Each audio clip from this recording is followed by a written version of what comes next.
The popular modern scientific materialist atheist worldview propagated by NASA, the mainstream media, and the public education system is that you are here because nothingness, for no reason, exploded and created everything. Before time, space, matter, consciousness, intelligence, and life, there was nothing.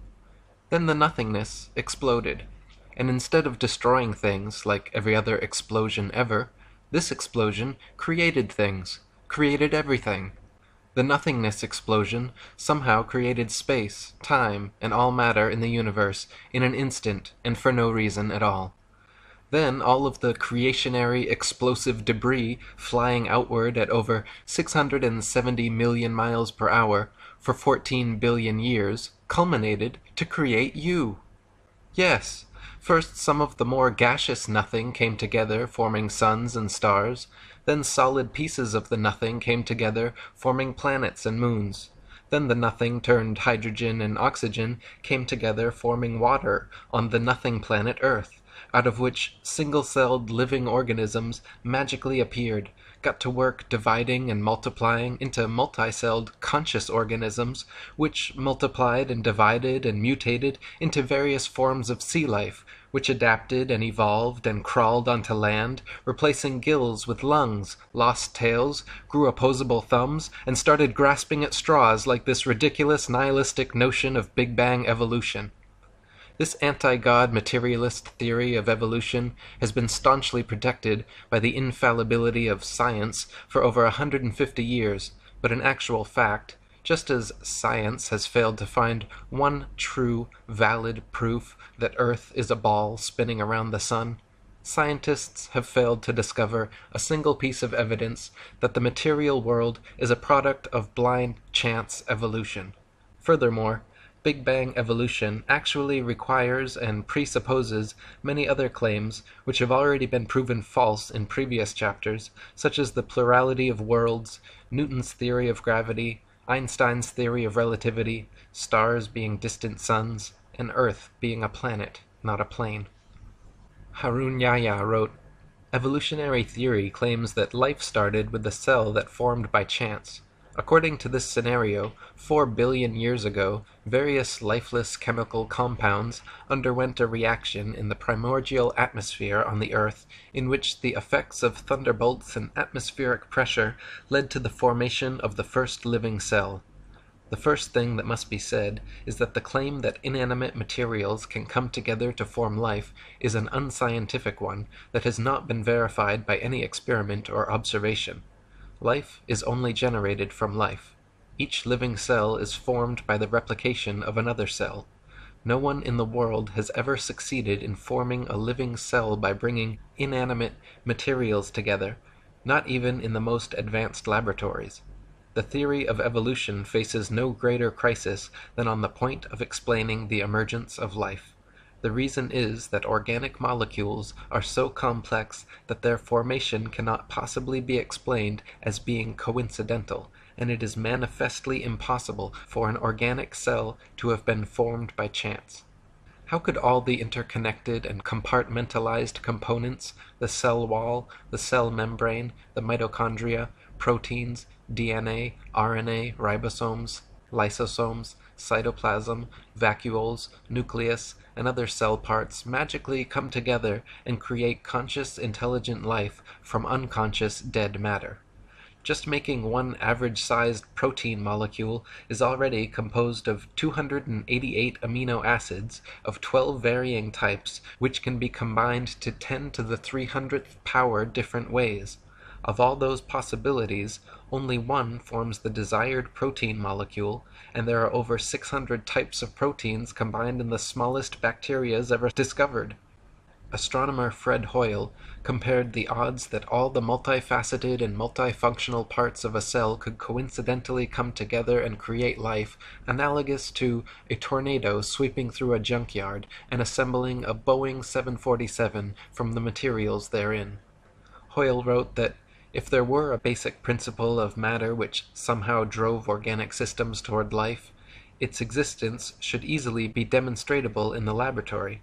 One could, for instance, take a swimming bath to represent the primordial soup, fill it with any chemicals of a non-biological nature you please, pump any gases over it or through it you please, and shine any kind of radiation on it that takes your fancy. Let the experiment proceed for a year, and see how many of those 2,000 enzymes, protein produced by living cells, have appeared in the bath. I will give the answer, and so save all the time and trouble and expense of actually doing the experiment. You will find nothing at all, except possibly for a tarry sludge composed of amino acids and other simple organic chemicals. Even if scientists placed all the chemical substances necessary for life in a tank, applied to them any processes of their choice, and waited for billions of years, not a single living cell could or would ever form. Astrobiologist Chandra Wickraman Singh wrote, "The likelihood of the spontaneous formation of life from inanimate matter is 1 to a number with 40,000 zeros after it. It is big enough to bury Darwin and the whole theory of evolution. The beginnings of life were not random. They must have been the product of purposeful intelligence. From my earliest training as a scientist, I was very strongly brainwashed to believe that science cannot be consistent with any kind of deliberate creation. That notion has had to be painfully shed. At the moment, I can't find any rational argument to knock down the view which argues for conversion to God. We used to have an open mind. Now we realize that the only logical answer to life is creation, and not accidental random shuffling." Harun Yahya wrote, "Scientific proofs from such branches of science as paleontology, microbiology, and anatomy reveal evolution to be a bankrupt theory. It has been stressed that evolution is incompatible with scientific discoveries, reason, and logic.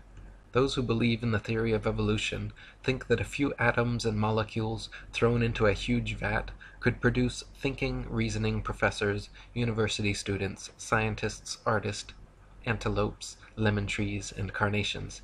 Moreover, the scientists and professors who believe in this nonsense are educated people. That is why it is quite justifiable to speak of the theory of evolution as the most potent spell in history. Never before has any other belief or idea so taken away people's powers of reason, refused to allow them to think intelligently and logically, and hidden the truth from them as if they had been blindfolded. Consciousness, life, the beautiful diversity, complexity, and interconnectedness of nature and the universe simply could not be the result of some random coincidental physical phenomenon.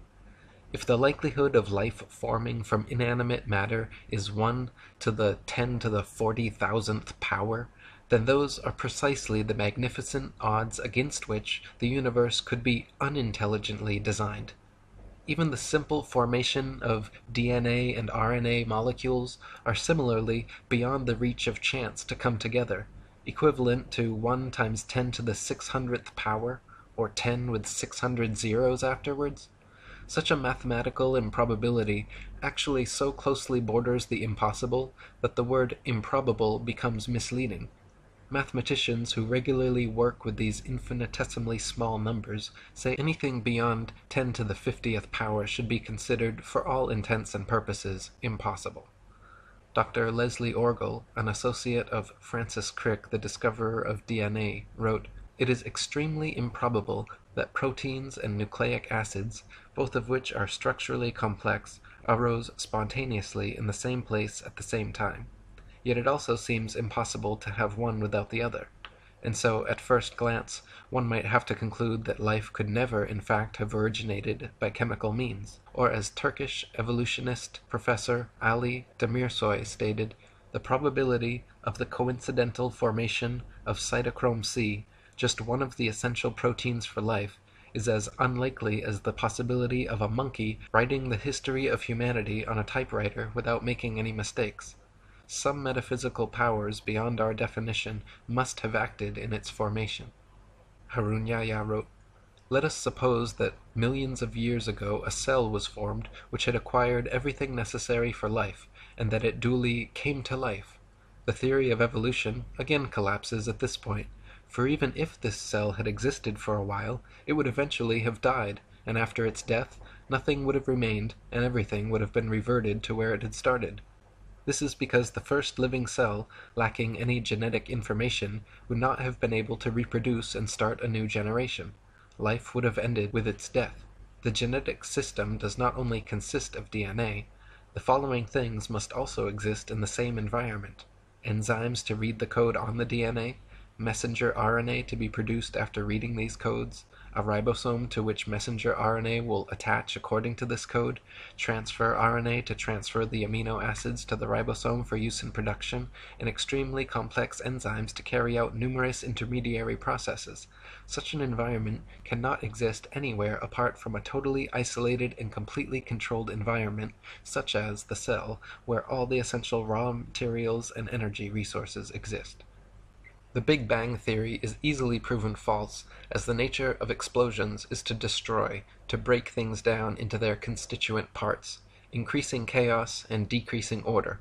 Explosions simply do not and cannot create things, causing disparate parts to combine into more ordered wholes, as the Big Bang theory contends.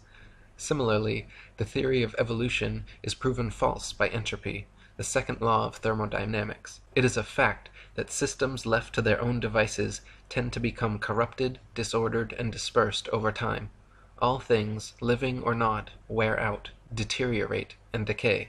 They do not spontaneously come together over time in incredibly implausible combinations, creating diverse, complex, and beautiful living forms. Thus, the theory of evolution is in direct opposition to the law of entropy.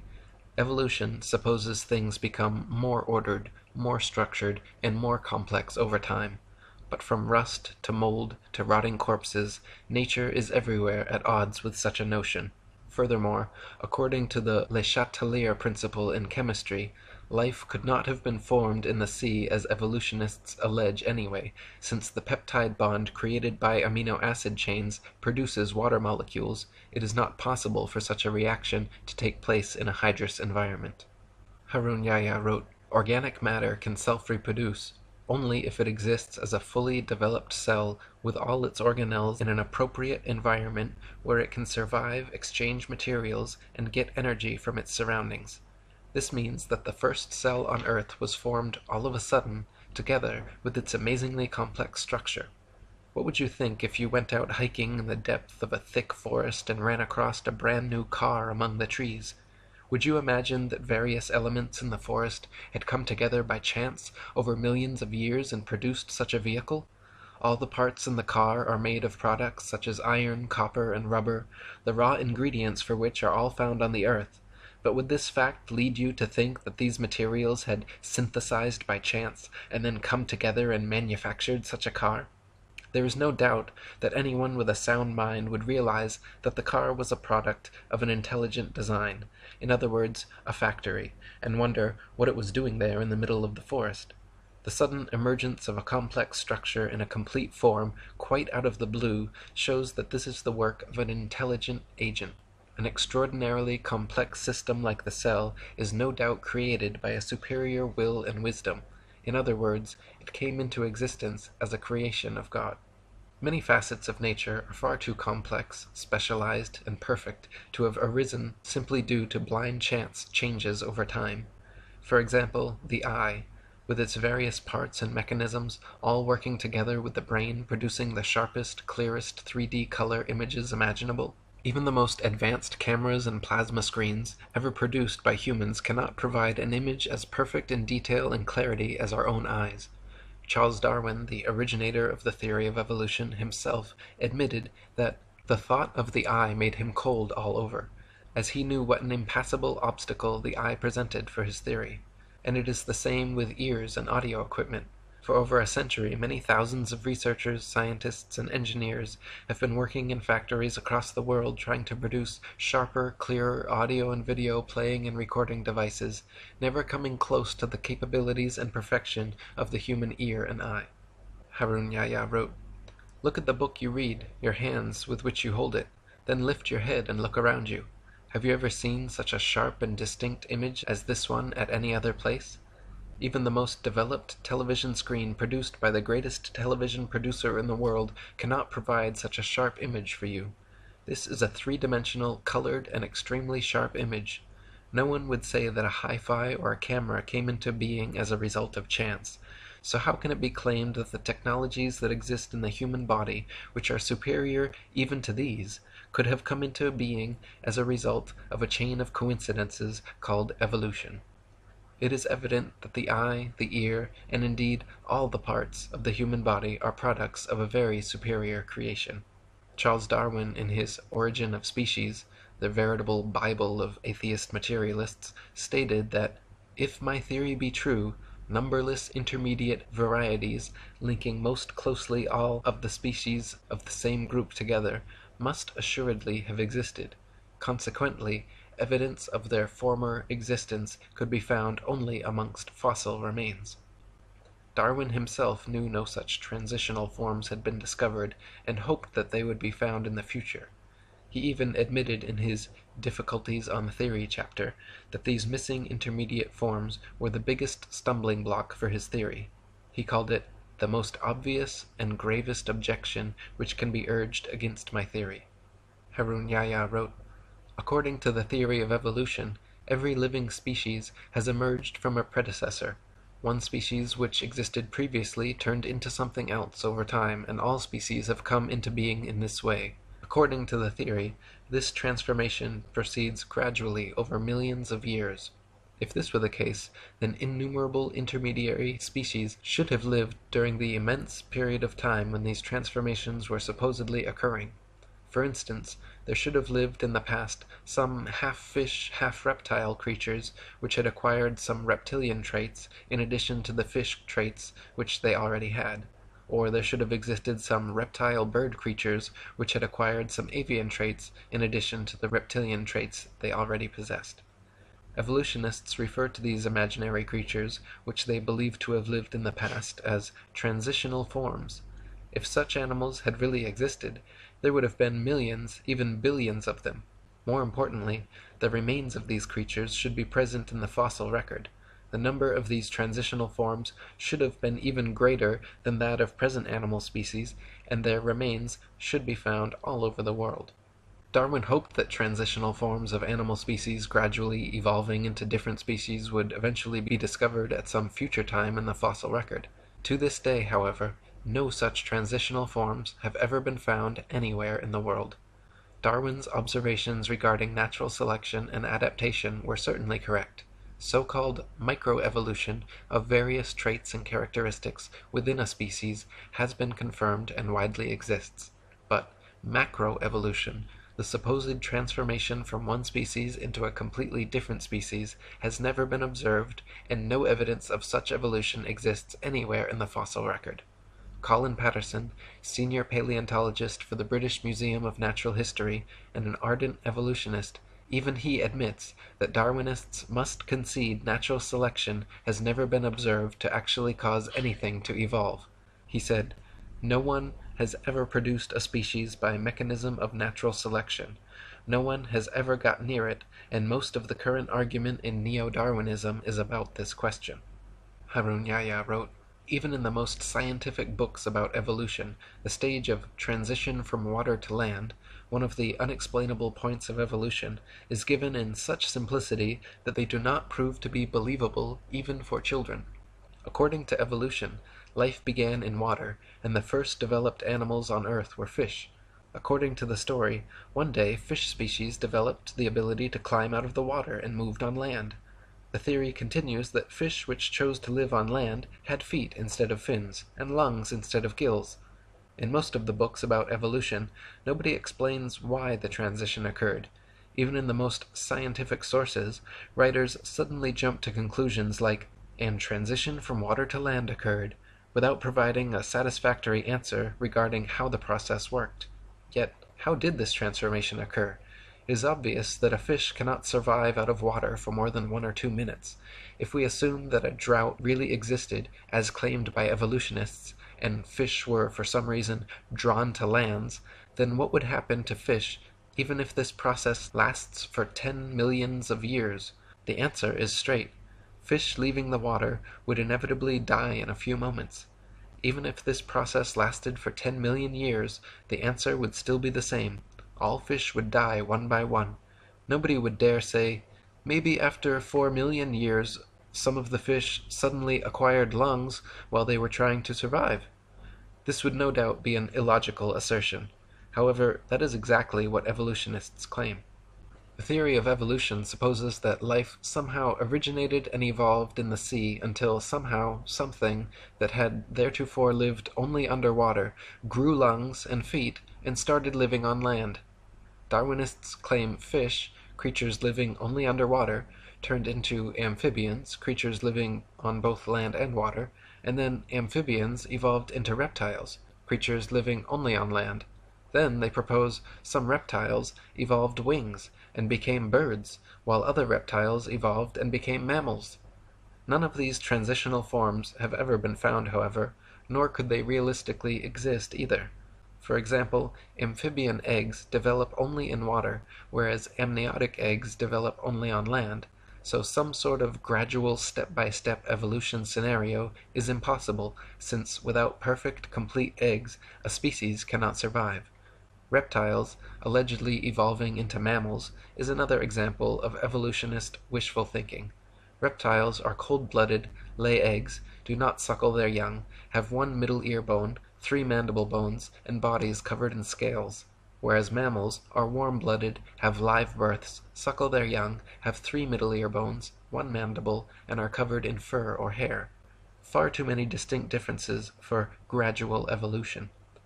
Reptiles evolving wings is another sheer impossibility, as the structure of land-dwelling reptiles and air-dwelling birds are far too different. Engin Qurer, a Turkish evolutionist, admits the problem wings present to Darwin's theory. The common trait of the eyes and the wings is that they can only function if they are fully developed. In other words, a halfway developed eye cannot see. A bird with half-formed wings cannot fly. How these organs came into being has remained one of the mysteries of nature that needs to be enlightened. Harun Yahya wrote, "Although it is cloaked in the guise of science, the theory of evolution is nothing but a deceit defended only for the benefit of materialistic philosophy, a deceit based not on science but on brainwashing propaganda and fraud. The theory of evolution is a theory that fails from the very first step. The reason is that evolutionists are unable to explain even the formation of a single protein. Neither the laws of probability nor the laws of physics and chemistry offer any chance for the fortuitous formation of life. Does it sound logical or reasonable, when not even a single chance-formed protein can exist, that millions of such proteins combined in order to produce the cell of a living thing, and that billions of cells manage to form and then come together by chance to produce living things, and that from them generated fish, and that those that passed to land turned into reptiles, birds, and that this is how all the millions of different species on Earth were formed? They have never found a single transitional form, such as a half-fish, half-reptile, or half-reptile, half-bird, nor have they been able to prove that a protein, or even a single amino acid molecule composing a protein, could have formed under what they call primordial Earth conditions. Not even in their elaborately equipped laboratories have they succeeded in doing that. Darwin's theory is a concept that concerns not only biology, chemistry, astronomy, and metaphysics, but actually formed the basis for a new political outlook as well. Within a very short time, this new progressive political attitude was redefined as social Darwinism, and as many historians have suggested, social Darwinism became the ideological basis of fascism, communism, and eugenics. Darwin's idea of natural selection and survival of the fittest were central to the insane ideologies of many of the 20th century's worst mass murderers, including Mao, Stalin, Lenin, Trotsky, Marx, and Pol Pot. Charles Darwin himself was a blatant racist who elucidated in his book The Descent of Man how blacks and aborigines, due to their inferiority to Caucasians, would be done away with by the civilized races in time. Freemasonic records state that Charles Darwin's grandfather, Erasmus Darwin, was a philosopher, scientist, and physician who advanced ideas on evolution back in the 18th century.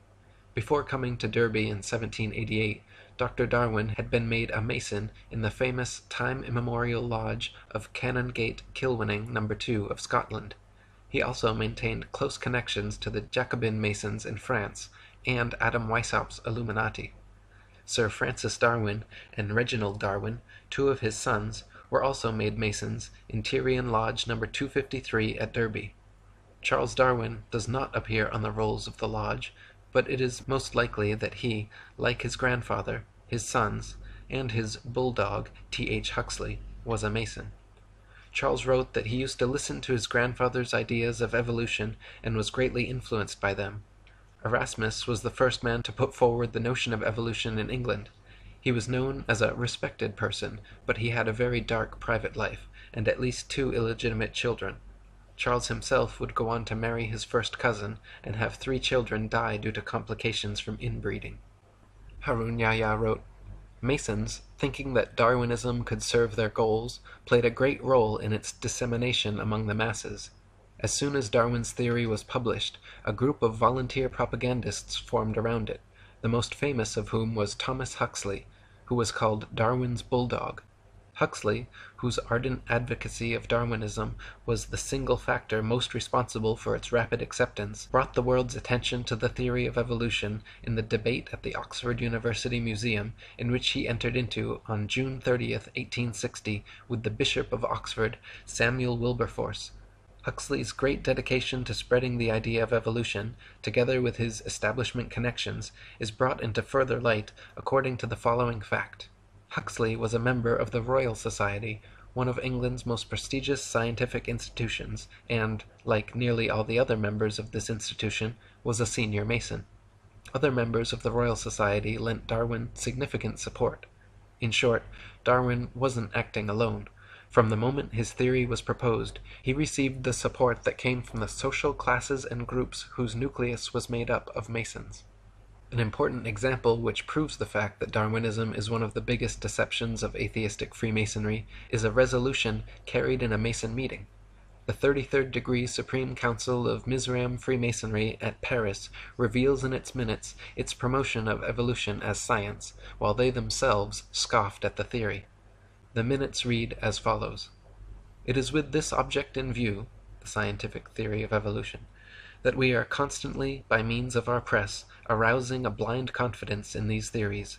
The intellectuals will puff themselves up with their knowledge, and without any logical verification of them, will put into effect all the information available from science, which our agentur specialists have cunningly pieced together for the purpose of educating their minds in the direction we want. Do not suppose for a moment that these statements are empty words. Think carefully of the successes we arranged for Darwinism.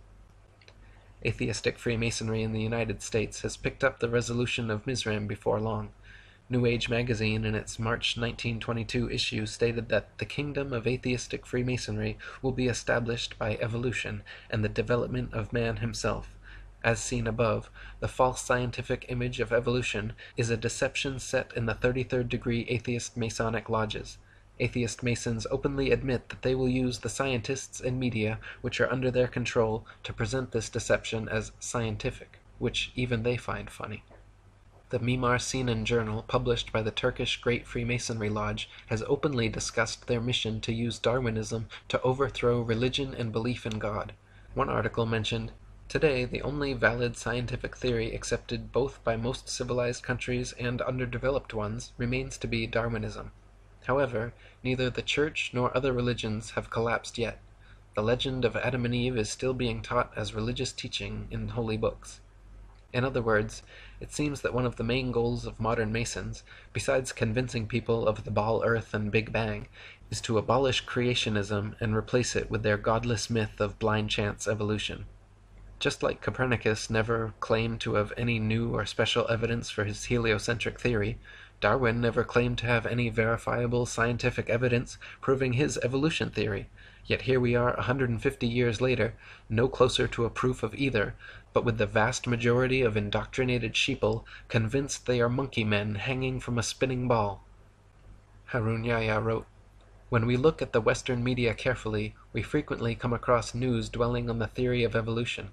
Leading media organizations and well-known and respectable magazines periodically bring this subject up. When their approach is examined, one gets the impression that this theory is an absolutely proven fact, leaving no room for discussion. Ordinary people reading this kind of news naturally start to think that the theory of evolution is a fact, as certain as any law of mathematics. They print headlines in big fonts. According to Time magazine, a new fossil that completes the gap in the fossil chain has been found. Or, Nature indicates that scientists have shed light on the final issues of evolutionary theory. The finding of the last missing link of the evolution chain means nothing because there is not a single thing proven about evolution. In short, both the media and academic circles, which are at the disposal of anti-religionist power centers, maintain an entirely evolutionist view, and they impose this on society. This imposition is so effective that it has in time turned evolution into an idea that is never to be rejected. Denying evolution is seen as being contradictory to science and fundamental realities. The information we have considered throughout this book has shown us that the theory of evolution has no scientific basis, and that, on the contrary, evolutionist claims conflict with scientific facts. In other words, the force that keeps evolution alive is not science. The theory of evolution is maintained by some scientists, but behind it there is another influence at work. This other influence is materialist philosophy. Materialist philosophy is one of the oldest beliefs in the world, and assumes the existence of matter as its basic principle. According to this view, matter has always existed, and everything that exists consists of matter. This makes belief in a creator impossible, of course, because if matter has always existed, and if everything consists of matter, then there can be no supermaterial creator who created it. The fact of the matter is, evolution is, was, and always has been a foregone conclusion by people looking for any answer other than God. When you metaphysically exclude the existence of an intelligent, creative consciousness behind the creation of the material world, the only answer left is random happenstance. Everything must be the result of coincidence, chance, and circumstance once you have excluded the possibility of a supreme intelligent creator.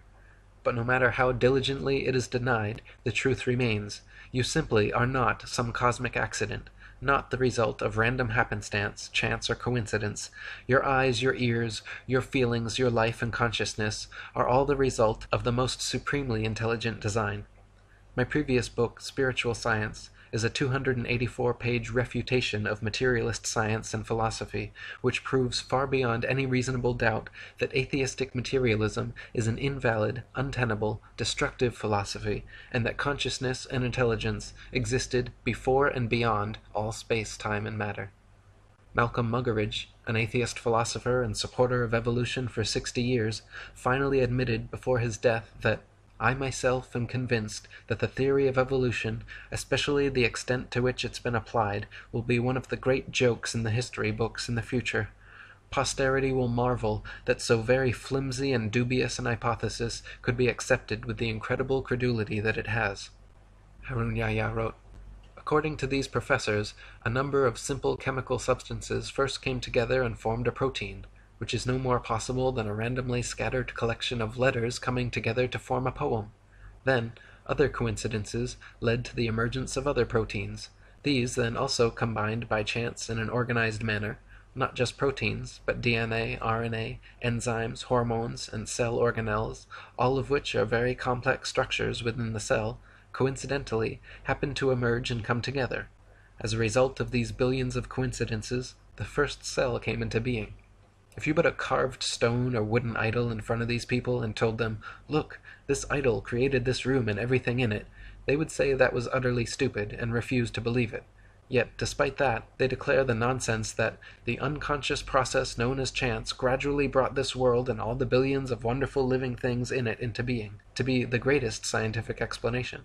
In short, these people regard chance as a god and claim that it is intelligent, conscious, and powerful enough to create living things and all the sensitive balances in the universe.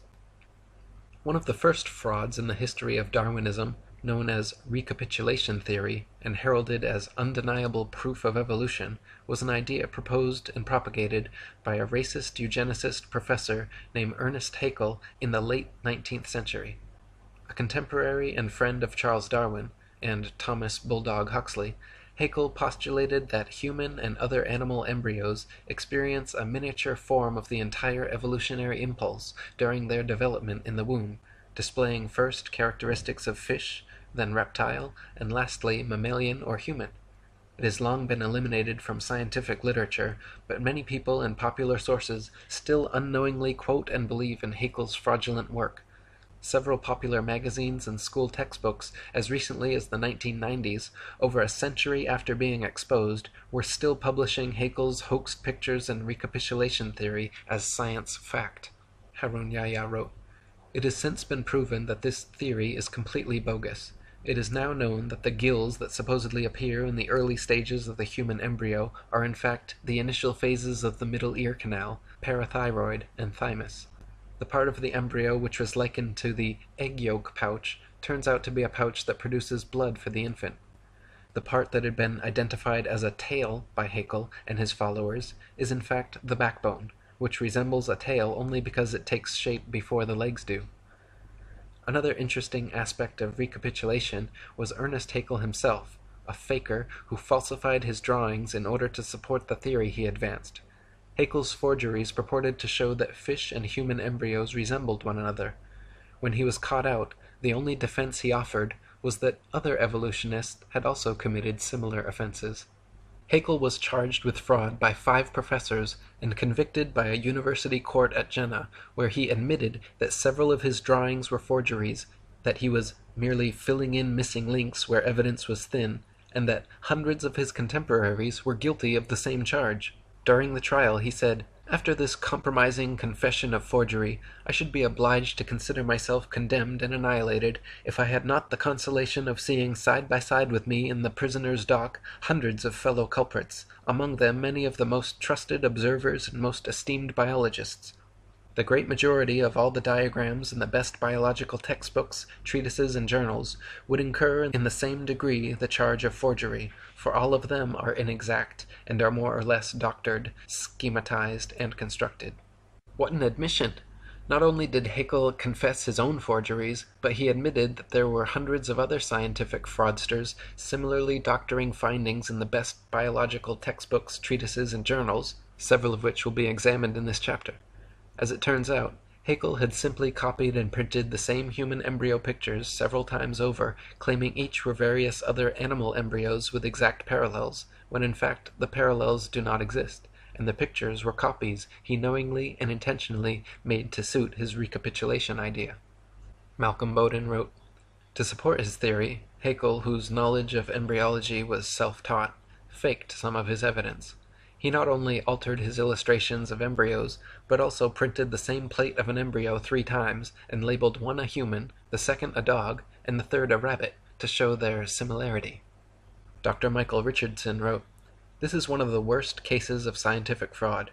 It's shocking to find that somebody one thought was a great scientist was deliberately misleading. It makes me angry. What Haeckel did was to take a human embryo and copy it, pretending that the salamander and the pig and all the others looked the same at the same stage of development. They don't. These are fakes."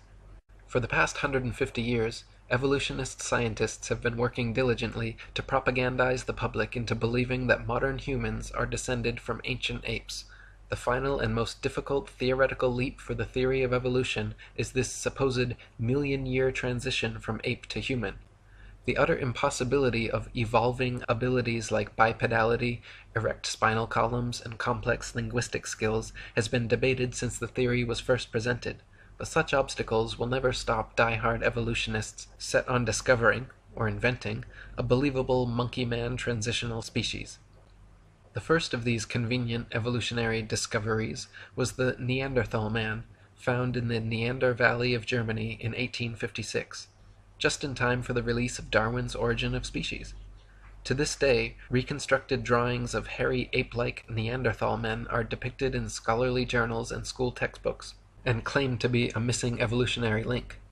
The fact is, however, that all so-called Neanderthal remains have never been shown to be any more different from modern humans than an Asian from a Caucasian, or an Inuit from an Aborigine. Also, the skull size shows its brain was actually 13% larger than the average brain of modern man, making it impossible to be an intermediary between man and ape. Even Time magazine in 1971 proclaimed the primitiveness of Neanderthal to be unwarranted, that he could walk the street today unrecognized. One writer even commenting that historians of the future may declare all of us insane for not detecting and refuting this incredible blunder with adequate determination. One of the main proponents pushing Neanderthal man as an authentic species nowadays is Rainer Prosch, a German professor who dated the fossils at 36,000 years old, allowing them to fit perfectly in the evolutionist timeline. In 2005, however, Prosch was forced to retire in disgrace by a panel of Frankfurt University heads who determined he had fabricated data and plagiarized the work of his colleagues over the past 30 years. The once renowned carbon dating expert has presently been completely ostracized from the scientific community. It has since been determined that all Neanderthal skeletal remains are no more than a few thousand years old, some only a few hundred. They have also found modern human DNA in the bones, that their brain capacity was 13% larger than the modern average, their height 5'9", comparable to our average, and they had advanced tools, buried their dead, and enjoyed art. University of Berlin professor Rudolf Virchow, Ernest Haeckel's former professor and the father of modern pathology, back in 1872 concluded the original Neanderthal remains were simply that of an unfortunate Homo sapiens who had suffered childhood rickets, adult arthritis, and was victim to several damaging blows to the head.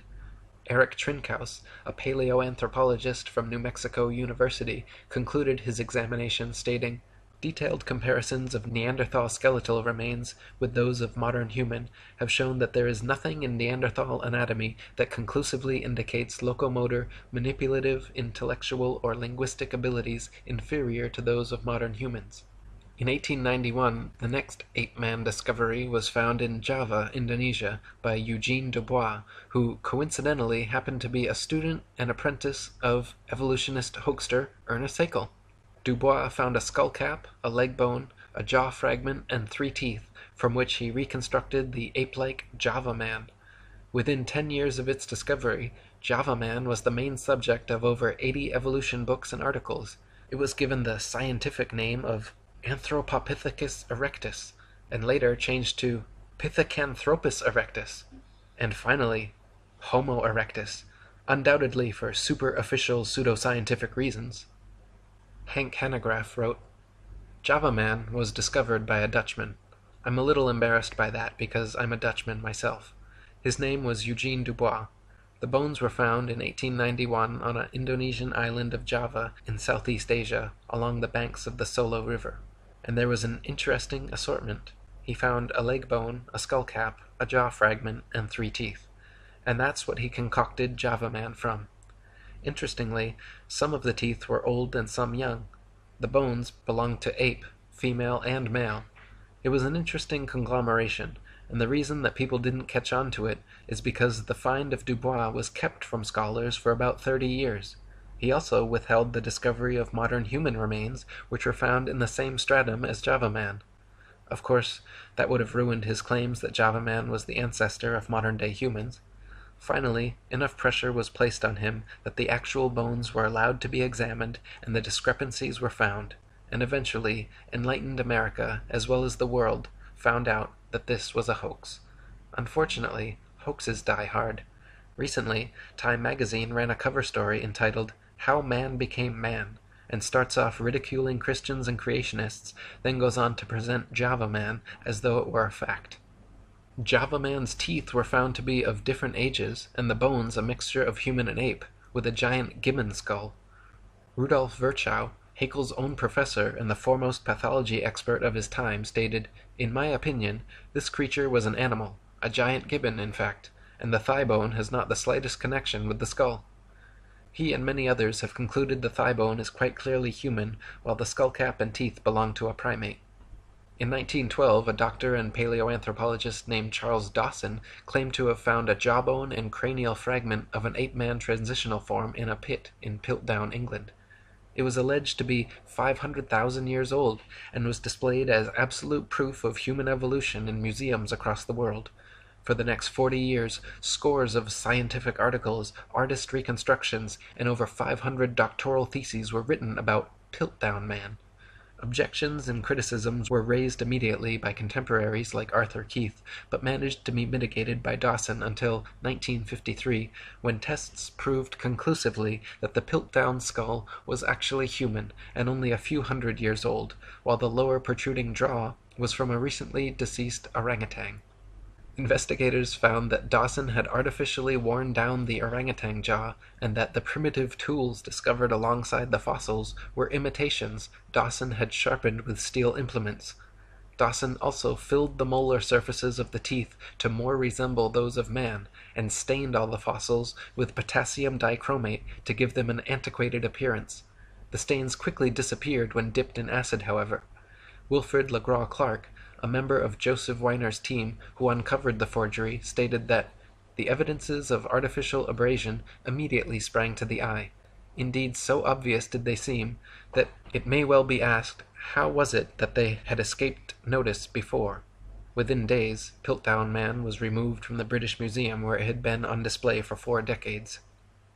Since conclusively being proven a hoax in 1953, many of Dawson's other paleontological finds have also proven to be fakes or planted. In 2003, Dr. Miles Russell of Bournemouth University published the results of an investigation into Dawson's antiquarian collection, concluding that at least 38 specimens were clear fakes, noting that Dawson's entire academic career appears to have been built upon deceit, sleight of hand, fraud, and deception, the ultimate gain being international recognition.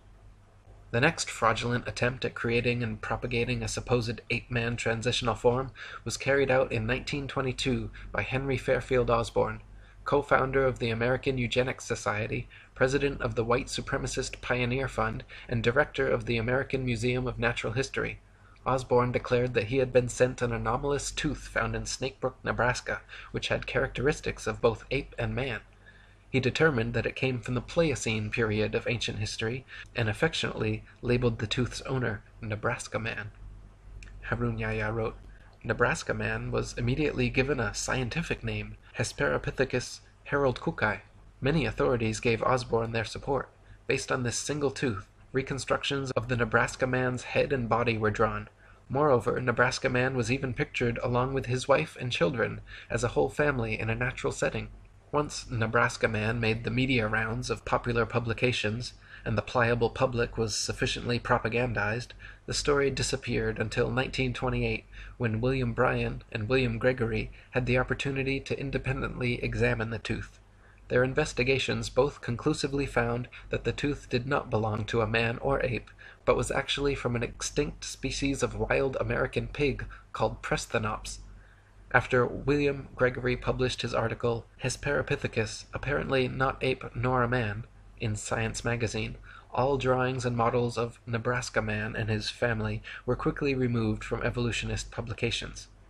Henry Osborn himself was forced to concede that Nebraska Man, Hesperopithecus haroldkukei, the supposed example of the Pliocene Pithecanthropus erectus, and his whole imaginary family were completely fictional fabrications. He never admitted to intentional fraud, and why would he? But as an ardent evolutionist, eugenicist, and white supremacist, a level of confirmation bias was likely.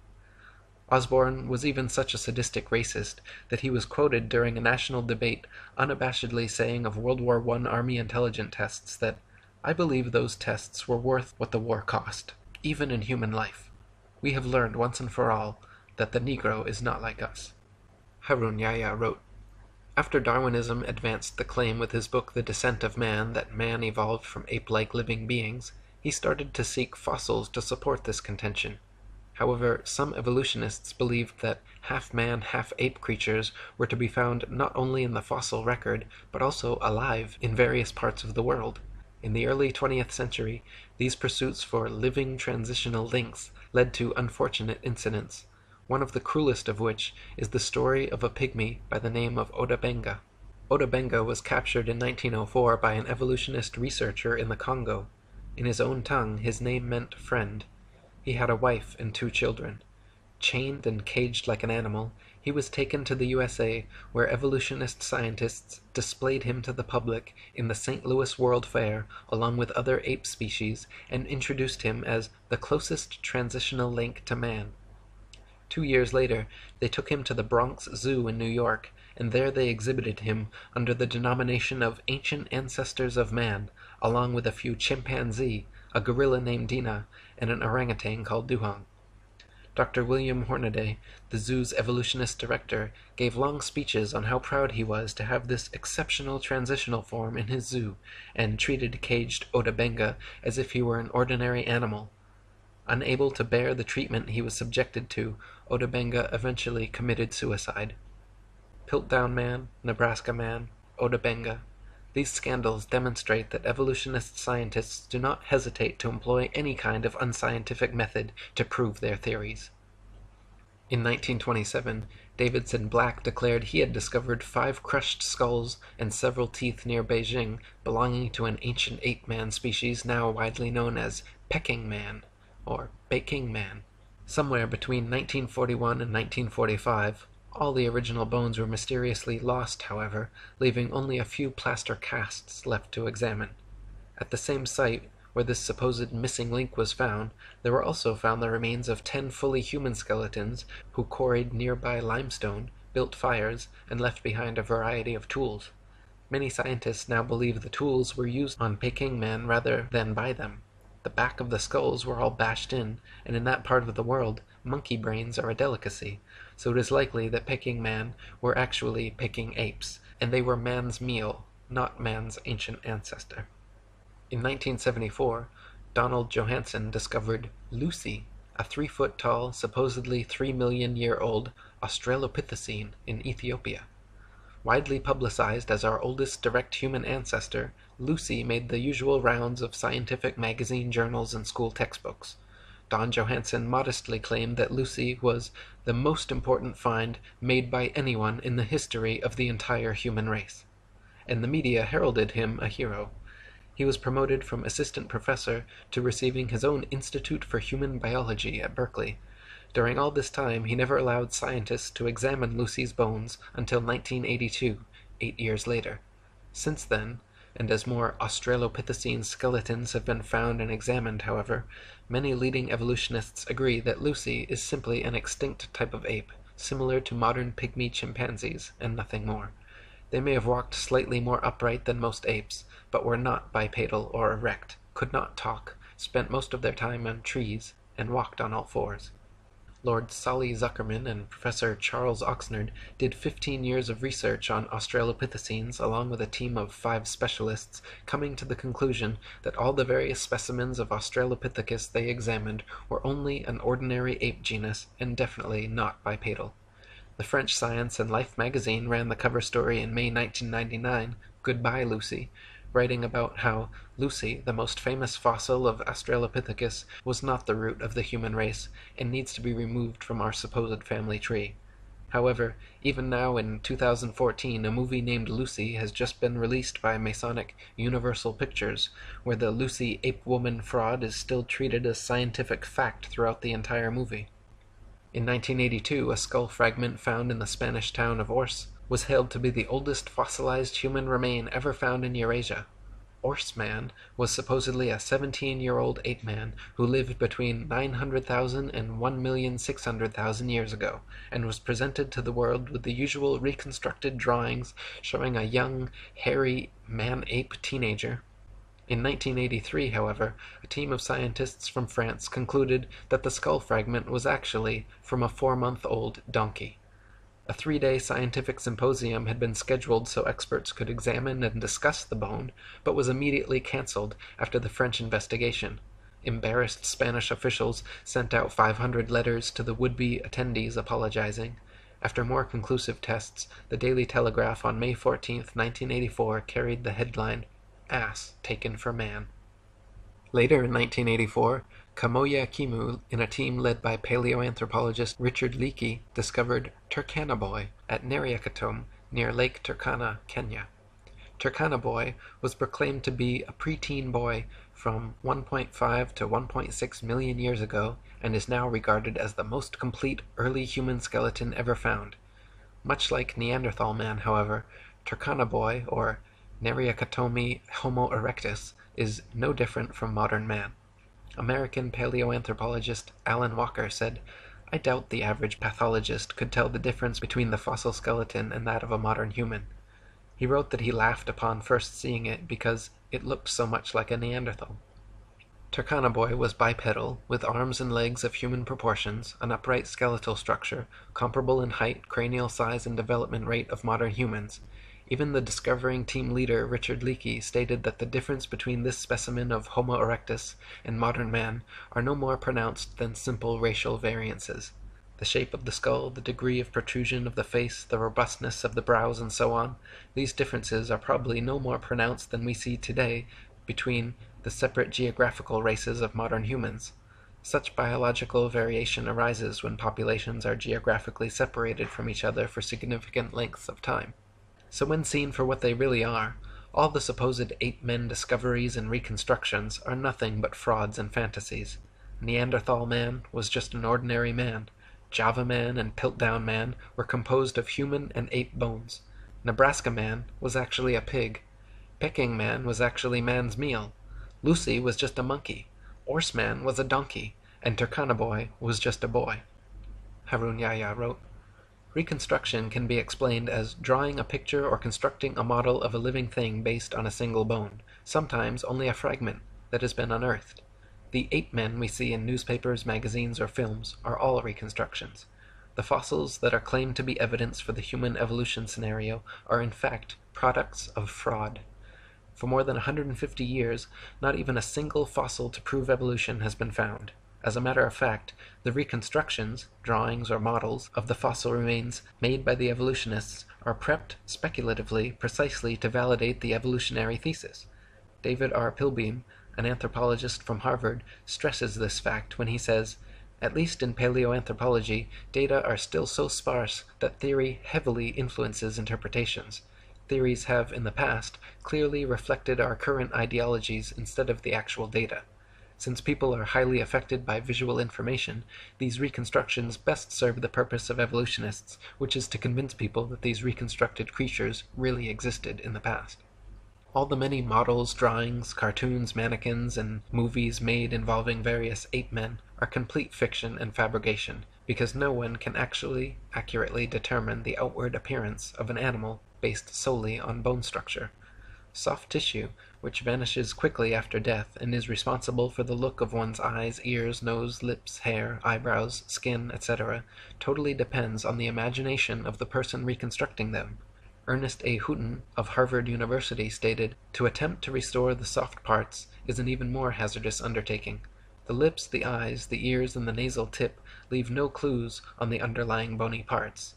You can with equal facility model on a Neanderthaloid skull the features of a chimpanzee or the lineaments of a philosopher. These alleged restorations of ancient types of man have very little if any scientific value and are likely only to mislead the public, so put not your trust in reconstructions.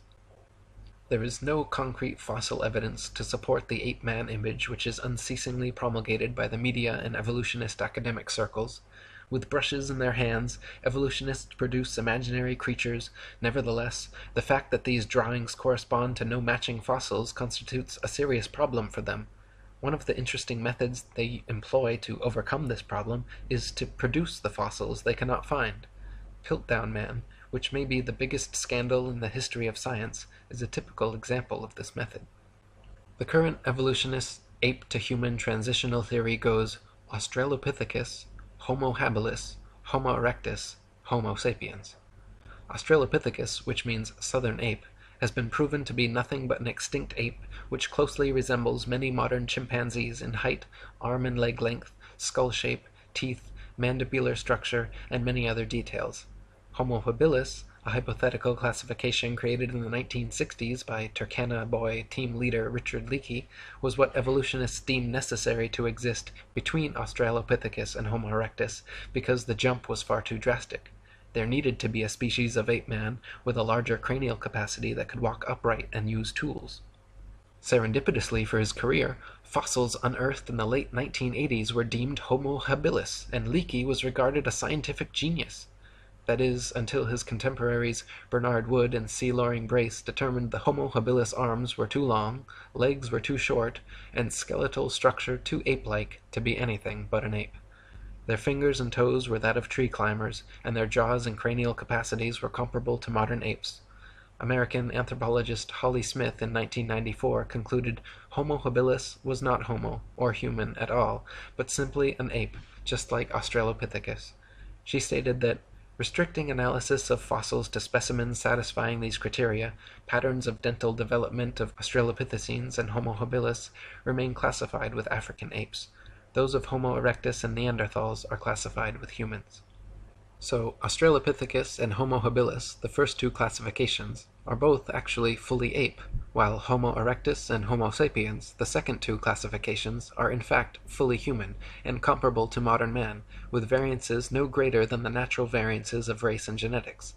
So even after 150 years of discoveries, evolutionists are no closer to finding a true transitional species existing between ape and man, and no closer to proving their theory. Nor can they answer how apes could develop bipedality, human arm and leg length ratios, erect spinal columns, and complex linguistic skills. If humans evolved from apes, why do apes still exist? Why don't any of these supposed transitional forms still exist now, and where are true examples in the fossil record?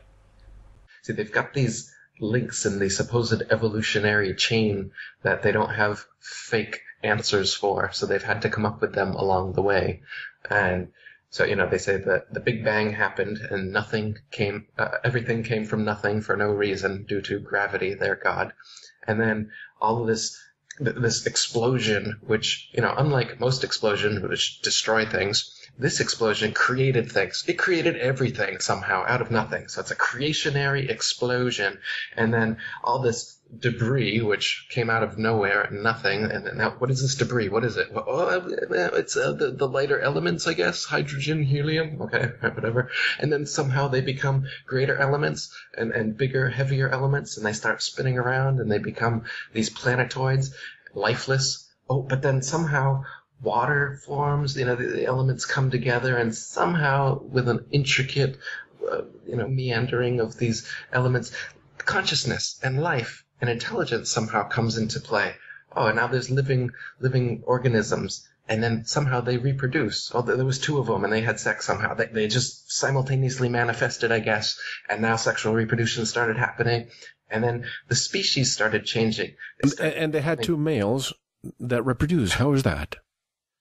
Right. How is there two of anything? How is there one of anything? They can't explain that, but they just skip over that in one sentence in your textbook and hope that you don't ask questions. Oh, and okay, so then it's multicellular organisms, and then it's a fish, say, in the water somehow. Okay, now we're up to fish now. And then the fish somehow crawl up onto land, and they don't die like every fish you've ever seen that jumps out of the water. Somehow it lives. It transitions its gills into lungs. It mates. Somehow the offspring live, and then the offspring have magically mutated into air-breathing fish-like amphibians now. And then the amphibians turn into reptiles, and then we got to get them flying. Okay, that's where the dinosaurs start coming in. We got a flying pterodon, pterodactyl, terrorist. We like that word, terra. Terra means earth, the earth that we lie about. So it's a flying dinosaur.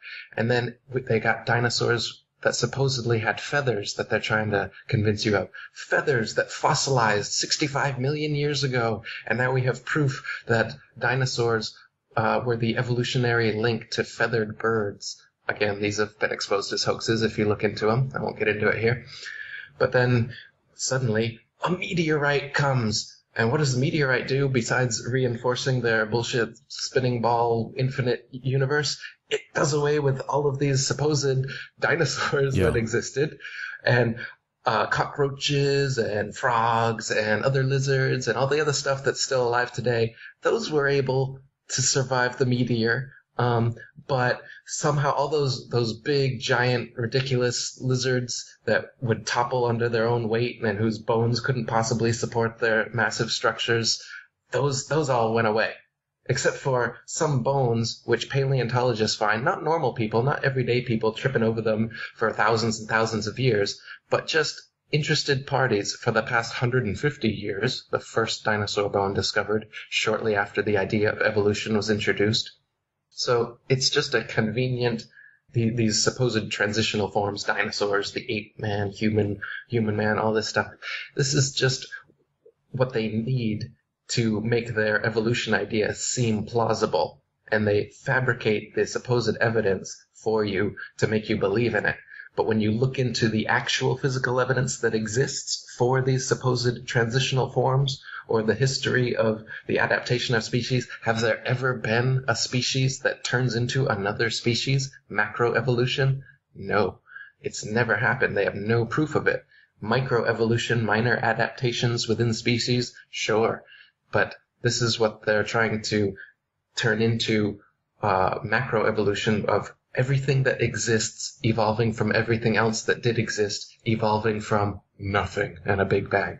So they get you to believe that the amazing connectivity, beauty, diversity of nature and the natural world, the intelligence, everything around you somehow came from nothing for no reason and out of an explosion that created it, and then it just like evolved for no reason to have consciousness, life, and intelligence and have all this order and beauty and diversity that we have just by coincidence. It's random. Yep, it just happened.